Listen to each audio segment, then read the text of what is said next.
Here's another of my old stomping grounds. I'm on an area called Mesa in Goleta, California, just north of Santa Barbara. Yumiko and I, another of our homes is right over there, just right over there. When we moved into that place, we were renting. I had no idea that this was right behind us, and so when I discovered, I was so delighted. It has trails that meander through this open space, and you can get down to the beach called Mesa. Psst, shh, it's a nude beach. Go with discretion. I remember the first time Yumiko's parents came to visit, and we were over there, and they wanted to go see the beach, and I couldn't take them just then. They were really eager, and off they went. I said, it's just down there, go over there. And they came back. They went out, and then they came back, and their eyes were like this. They're like, oh, I don't think they do that kind of thing in Japan. Anyway, so I just thought I came out for a walk again, and I just called my wife and daughter. It's Yumiko's birthday today. Happy birthday, sweetie. I sang her happy birthday over the phone. Emily was driving her out for dinner. They're going to Denny's tonight. Why? Because Denny's has awesome burgers, so they say. So there you go. Anyway, I'm enjoying Seneca's epistles, and I'm not making it very far. I'm very, very slow going. I'm just simply on what is it, letter number 1, 2, 3, third. I think the third one. How interesting that he begins his book the same way I begin my book. His first letter is on saving time, and my first principle is on the good and effective use of time. Right?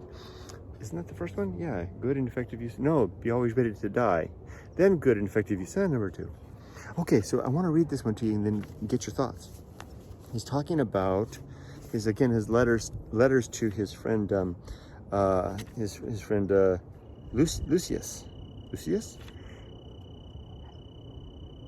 and this is on the discourse of reading, and it's challenging because on the left is, I think it's Latin, and on the right is the English. So I keep turning the page and starting to read the Latin, which doesn't work.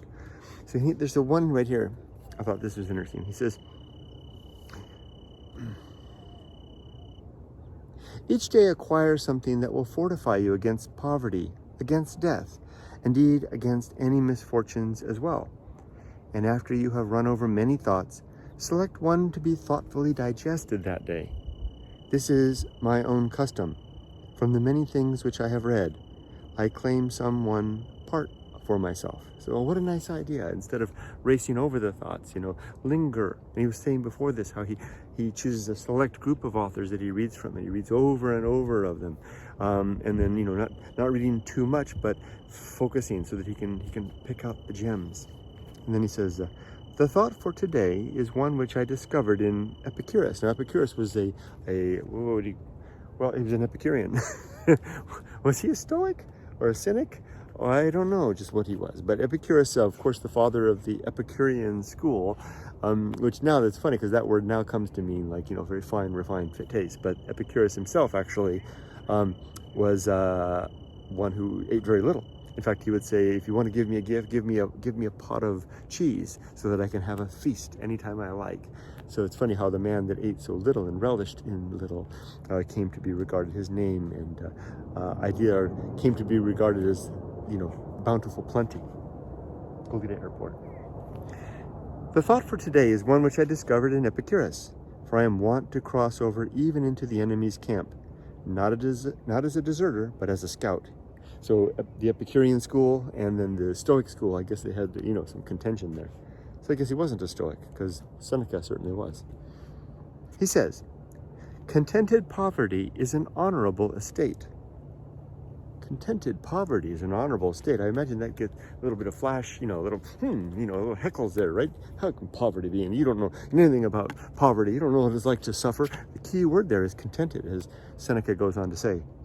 Indeed, if it be contented, it is not poverty at all. It is not the man who is too little, but the man who craves more that is poor. What does it matter how much a man has laid up in his safe or in his warehouse, how large are his flocks, and how fat his dividends, if he covets his neighbor's property and reckons not his past gains, but his hopes of gains to come? Do you ask, what is the proper limit to wealth? It is first to have what is necessary, and second, to have what is enough. Farewell. So he says, the end of the letter, the end of the epistle. What an interesting idea. Contented poverty is an honorable state. I'm makes me think of Mac and the Boys. Do you all know who that is? John Steinbeck's incredible book, Cannery Row and Sweet Tuesday.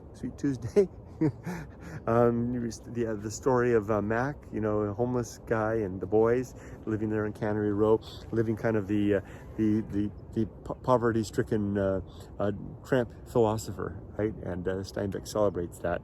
I think it's an illustration of that, and it doesn't mean to take away from the suffering that people really do experience in poverty, especially homelessness and the like, which is something very serious. But for those that might choose it, for those that might choose the life of less, so that they can have more time, perhaps. Interesting.